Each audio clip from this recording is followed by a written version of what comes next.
Kamusta mga kabayan? Friday ngayon. Wala masyadong nasasakyan.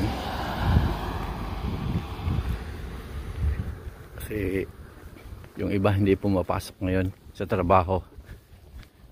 Dahil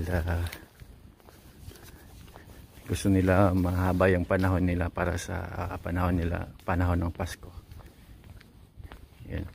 Kaya wala masyadong sasakyan. Yung temperature natin ngayon ay -10. Feels like 14. Mas malamig ngayon kaysa kahapon. Kahapon -8. Pero ngayon -10. Yan. Galing ako sa Costco kahapon, sa Best Buy kahapon. Ayan. Kumuha ako ng in-order ko. In-upload ako na video. Pero naka-copyright ako dahil sa ginamit ko yung brand name na produkto na kinuha. Kaya kailangan hindi pala pwedeng gumamit. Hindi naman ako gumamit ng music. Pero kailangan gamitin yung music na no copyright. Pero ang problema, ginamit ko yung pangalan ng produkto na kinuha ko, yung action camera. Yan ngayon mga kabayan, nakabalot tayo ngayon.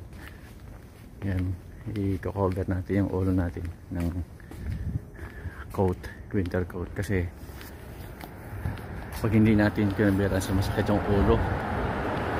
Sumasakit yung ulo ko. Ang ulo ko sumasakit din sa lamig. Kaya i-cover natin yung ulo natin, takpan ng yan. Coveran natin yung ulo natin. Yan yung bibig. Kasi magkakarak yan. Yan, magkasugat-sugat yung bibig. Ganun din yung ilong. Pag sobrang lamig talaga, mga -20 na, kailangan takpan mo na yung ilong mo. Kasi magkaka-frostbite yung ilong mo. Maka-damage. So, minsan yung mga ilong mo dumudugo dahil sa sobrang lamig. Pero hindi naman delikado. They're normal lang pag mga malamig na panahon, lalo na pag winter.